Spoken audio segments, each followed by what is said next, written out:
तो अब जाति आधारित गणना की बात क्यों नहीं करते माननीय मुख्यमंत्री जी? हम ही ने प्रस्ताव दिया था बिहार विधानसभा में जब नेता विरोधी दल थे, चलिए प्रधानमंत्री जी से मिलते हैं। सब पार्टी हम लोग गए थे, मुख्यमंत्री भी गए थे, मांग किए थे। अब मेरा सवाल बनता है, क्या वो मांग की तो अब जरूरत नहीं, क्योंकि you are the part of the government. अब तो आपको कराना है, निर्णय लेना है। तो अब जाति आधारित गणना में क्या निर्णय होगा माननीय मुख्यमंत्री जी का? क्या आप प्रधानमंत्री जी से बात करके इस काम को कराएंगे पूरे देश भर में कि नहीं कराएंगे? व्यक्तिगत तौर पे हम उनका सम्मान करते हैं, लेकिन अब उनसे बिहार चलने वाला नहीं है, थक चुके हैं। और हम लोग भी आजकल देख रहे हैं जो स्थिति उनके साथ हो रही है, क्या हालात हो गए, इसकी चिंता हमको भी है। लेकिन जिस प्रकार से बिहार में अफसरशाही चरम पर है, जनप्रतिनिधियों की सुनवाई नहीं होती है लोकतंत्र में, इसीलिए भाई चुनाव होता है, जनता अपने बीच से प्रतिनिधि भेजती है ताकि उनकी बातों को रखा जाए। लेकिन पूरी तरीके से बिहार में केवल अफसरशाही, जाति आधारित गणना करा करके 65% और 10% EWS का एज इट इज़ हम लोगों ने रखा, यानी टोटल 75%। उस समय भी हम लोगों की मांग थी केंद्र सरकार से कि उसको शेड्यूल 9 में डाला जाए, तमिलनाडु के तर्ज पे। लेकिन तब भी जो है अभी भी कोई सुगबुगाहट नजर नहीं आती। यानी ये साफ तौर पे दिखाता है जो सरकार है आरक्षण विरोधी, जो सरकार है, हम लोगों की मांग थी पूरे देश में अब जाति आधारित गणना, अब पूरे देश में हम लोगों का उद्देश्य है कि बिहार आगे बढ़े। डबल इंजन की सरकार कहा जाता है, बिहार को क्या मिला? सबसे ज़्यादा सांसद जो है लगातार एनडीए को 10 साल में मिला, 39 सांसद पहले और अभी लगभग 30 सांसद। 10 सालों में बिहार को क्या मिला?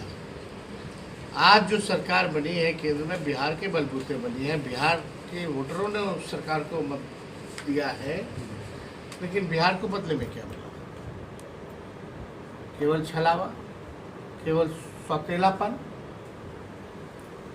चुनाव से पहले बिहार को विशेष राज्य का दर्जा देंगे और चुनाव के बाद जो है ठेंगा दिखा देते। ट्रांसफर पोस्टिंग जो भी बिहार में होता है, कैसे होता है ये हर एक बिहार के लोग जानते हैं। इसलिए हम लोग सब लोगों को संकल्प लेना है, संगठन को मजबूत करना है, एक नया बिहार बनाना है, विकसित बिहार बनाना है, जहाँ केवल पढ़ाई, दवाई, कमाई, सिंचाई, सुनवाई और कार्रवाई की बात हो, ना कि केवल नफरत फैलाने की बात हो, ना कि समाज को एक दूसरे से लड़ाने की काम किए जाए, क्योंकि कोई उपलब्धि है नहीं। अब जब उपलब्धि ही नहीं है तो लोग चाहते हैं कि नफरत की राजनीति। केंद्र सरकार से कुछ मिला क्या? लेकिन 7-8 में जब कोसी में बाढ़ आया था, लालू जी रेल मंत्री थे, उस समय सोनिया जी आए, मनमोहन सिंह आए। इस बार कौन प्रधानमंत्री आए क्या? देख रहे हैं, या कोई स्पेशल पैकेज दिया हो? उस समय 1000 करोड़ का पैकेज केवल 7-8 में केवल बाढ़ के फ्लड को लेकर के दिया गया। पूरे रेलवे ने सहायता किया था, लेकिन बिहार को पूरी तरीके से ठगा गया है। और जिस तरह से हमको लग रहा है कि जब मुख्यमंत्री जी के बातों को पूछ रहे हैं तो झारखंड में पिछला चुनाव हम लोग मिलकर लड़े थे, इस बार भी हम लोग जो है मिलकर के लड़ेंगे, मिलकर लड़के भाजपा को वहाँ परास्त करेंगे, एनडीए को परास्त करेंगे। तो और कोई सवाल अगर आप लोगों का है? ये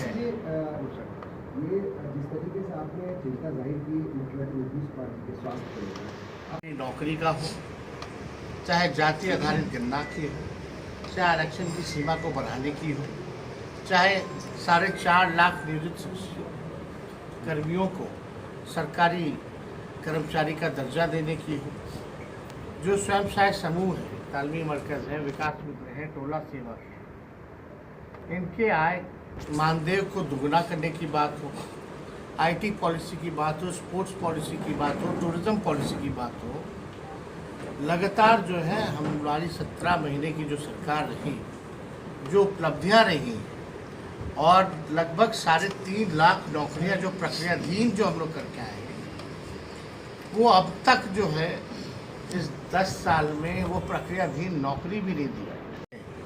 हम लोगों का कार्यक्रम होना है और जिस हिसाब से बिहार में डबल इंजन की सरकार है, नकारात्मक सरकार है, सत्ता में बैठी हुई है लेकिन विपक्ष का काम कर रही है, सत्ता में बैठ के विपक्ष को गाली दिया जा रहा है, अपनी उपलब्धियों को नहीं गिनाया जा रहा। लगभग 10 महीना हो गया इस सरकार को और 10 महीने में एक भी उपलब्धि इस सरकार के पास नहीं। जो महागठबंधन की सरकार ने 17 महीने में जो काम किया वो आज तक जो है इन लोगों से 19 सालों में, जब से एनडीए की सरकार बिहार में बनी है तब से इन लोगों ने काम नहीं किया। एक दिन आप देख सकते हैं, हम भी बुलेटिन जारी करते हैं, प्रेस रिलीज भी देते हैं, कोई ऐसा जिला, ऐसा क्षेत्र नहीं है जहां हत्या, लूट, अपहरण, रेप जैसे संगीन मामले हो, लेकिन यहाँ कोई सुनवाई नहीं। एफआईआर बड़ी मुश्किल से होता है, एफआईआर होता है तो इन्वेस्टिगेशन जो है ज़ीरो है, जो पीड़ित परिवार है उसको न्याय नहीं मिल पाता, जो दोषी हैं उनको सज़ा नहीं दिला पाते हैं, ऐसे कई एक उदाहरण हैं। तो लॉ एंड ऑर्डर की जो स्थिति है बिहार में वो भयावह हो चुकी है। हम लोगों ने जो कहा था चुनाव से पहले वो हम लोगों ने कमिटमेंट पूरा किया और हम लोगों ने ये भी तय किया है कि भाई 200 यूनिट फ्री में बिजली हम लोग जो है देने का काम करेंगे अगर हमारी सरकार बनती है। बिहार में लॉ एंड ऑर्डर की स्थिति अगर देखा जाए, दर्शन सह संवाद कार्यक्रम का दूसरा चरण है और दूसरे चरण की शुरुआत जो है बांका जिले से किया जा रहा है। मेन उद्देश्य ये है कि पार्टी के जो हमारे पंचायत लेवल के जो अध्यक्ष हैं, ब्लॉक लेवल के जो अध्यक्ष हैं, जो कार्यकर्ता हैं, जो ज़मीनी स्तर पे जो पार्टी का झंडा धोते हैं, जो मेहनत करते हैं, जो बूथ पे लड़ते हैं, उनसे हम लोग जो है संवाद करें। और पहली बार ऐसा कार्यक्रम हो रहा है जहां हम लोग जो है पंचायत अध्यक्षों से डायरेक्ट जो है संवाद करेंगे, उनकी बात को सुनेंगे और पार्टी का विस्तार कैसे हो, संगठन और कैसे मजबूत हो, इसको लेकर के जो है सभी लोगों से चर्चा किया जाएगा। और एकदम आनंद फानंद में हुआ, 3 दिन बाद लगता है कि नॉमिनेशन भी शुरू हो जाएगा झारखंड में और 2 फेजेज में है, 13 और 20 को। 13 वाले फेज में बिहार के उपचुनाव भी है 4 सीटों पर, तो उसको भी पार्टी जो है हम लोग देखेंगे। इसको लेकर के परसों का कार्यक्रम जो हमारा ये टूर का जो कार्यक्रम जो था, कल जमुई करेंगे। जमुई के बाद क्योंकि अब चुनाव अचानक से बीच में आ गया तो हमको तो जमुई से ही हम रांची जो है जाएंगे। सत्ता में बस रहना है, अपना को भोग लगाना है। बिहार में महंगाई है, बेरोजगारी है, पलायन है, गरीबी है, इस पे कोई चर्चा सरकार जो है नहीं करती। क्या योजना है वो सरकार नहीं बताती। और लगातार जैसे स्मार्ट मीटर की जहाँ तक बात आ रही है, बिहार में सबसे महंगा बिजली जो है पूरे देश में बिहार में मिलता है। और इस महंगे बिजली को लेकर के जिस हिसाब से ये स्मार्ट मीटर नहीं, स्मार्ट चीटर मीटर हो चुका है, इससे जनता त्रस्त हो चुकी है। क्लेम कितना कर रहा है? कुछ है क्या, मतलब फिगर है हम लोग को बताने की? कोई भी पार्टी चाहती है ज़्यादा से ज़्यादा सीटों पे लड़े। फिगर में अब हम ही लोग सब बता देंगे तो आप इन्वेस्टिगेट क्या कीजिए। आप जाएंगे तो बातचीत होगी वहाँ पे। इसीलिए जाना है, इसीलिए जाना है। बाकी आप लोग भी थोड़ा मेहनत कीजिए।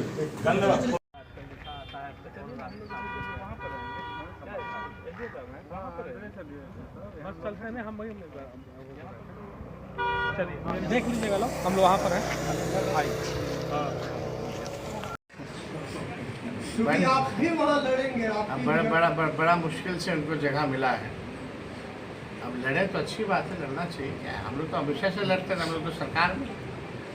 तेजस्वी जी, झारखंड में आप लोग अलायंस में जा रहे हैं, कितनी सीटों पर आप लोगों के अपना होमवर्क क्या है?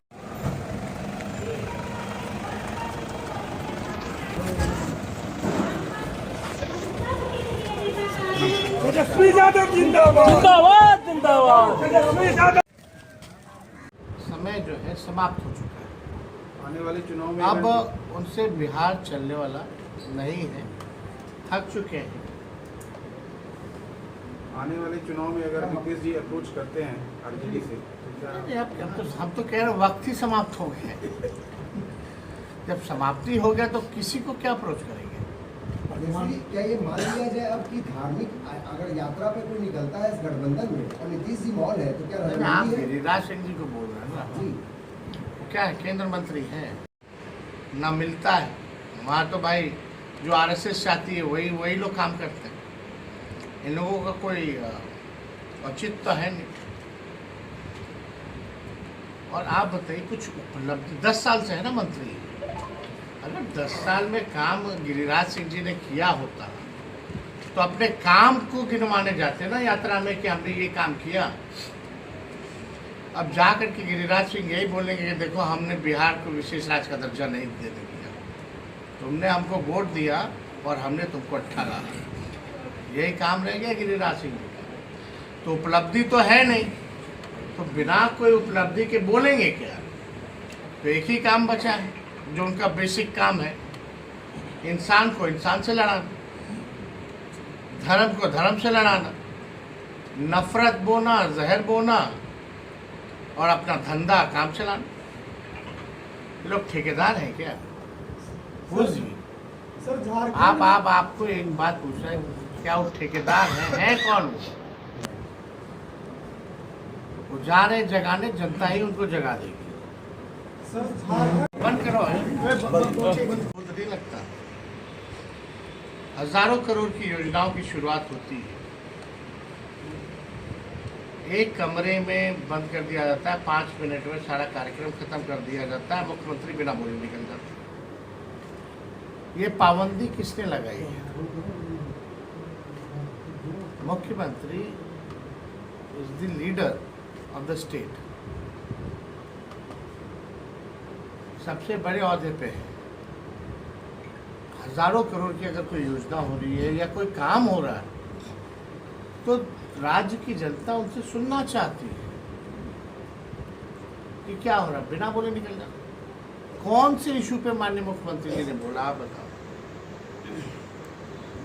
चाहे पार्लियामेंट में वक्फ बोर्ड का जो बिल लाया गया उस पे चुप्पी, लेटरल एंट्री पे चुप्पी, बिहार के विशेष राज्य के दर्जे को लेकर के चुप्पी, विशेष पैकेज को लेकर के चुप्पी। अभी जो बाढ़ आया